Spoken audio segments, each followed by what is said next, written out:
तो फ़लस्तीन के साथ हमेशा इंडिया रहा है, और अब जब फ़लस्तीन पर जुल्म हो रहा है तो इंडिया फ़लस्तीन के साथ खड़ा है। और पूरी दुनिया इसीलिए सर ये हम समझते हैं कि ये बिल्कुल गुंडागर्दी है, ये टेररिस्ट है।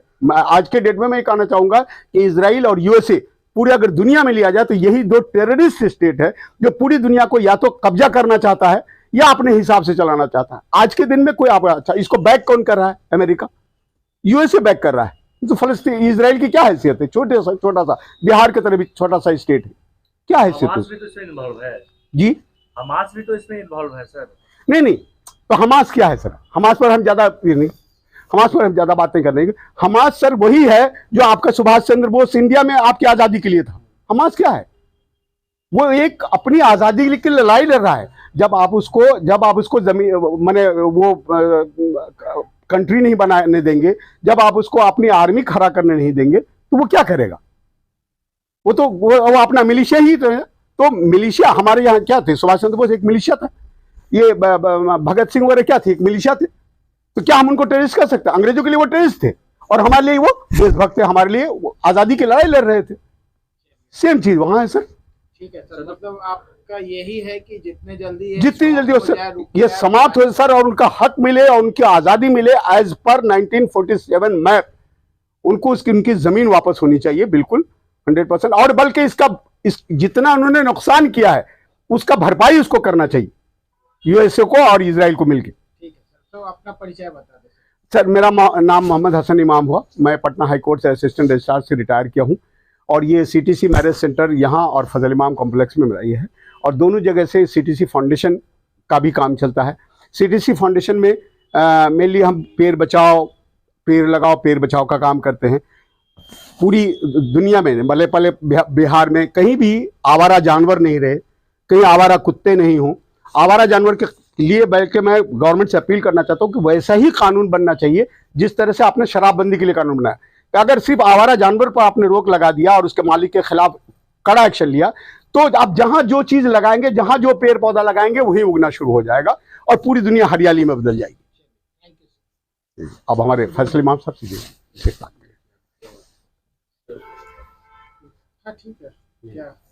बिहार के लोगों से और बिहार की धरती को हम चाह रहे हैं कि बिल्कुल यहाँ से जो मैसेज जाए वो पूरी दुनिया में एक मैसेज जाए कि इंसानियत के लिए हम सबको मिलकर खड़े होना है और इसके लिए काम करना है।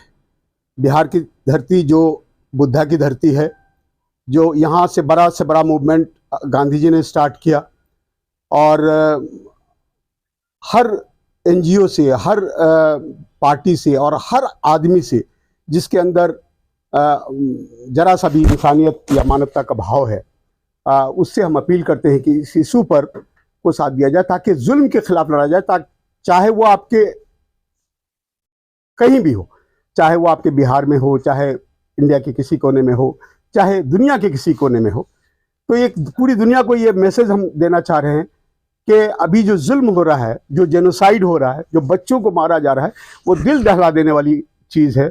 औरतों को मारा जा रहा है, बेघर कर दिया जा रहा है।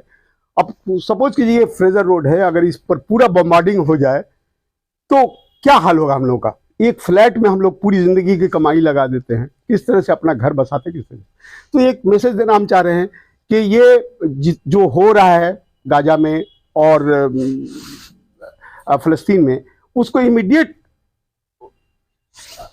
बंद होना चाहिए, परमानेंट सीज फायर होना चाहिए और उसको उसका हक मिलना चाहिए।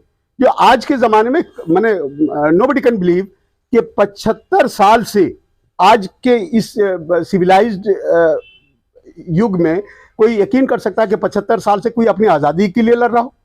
पूरी दुनिया में 195 कंट्री है, 195 कंट्रीज हैं, जिसमें एक होली सी यानी रोमन कैथोलिक जो है वो यूएनए को मेंबर नहीं है, और दूसरा फ़लस्तीन है, इसको टेररिस्ट के ग्राउंड पर है।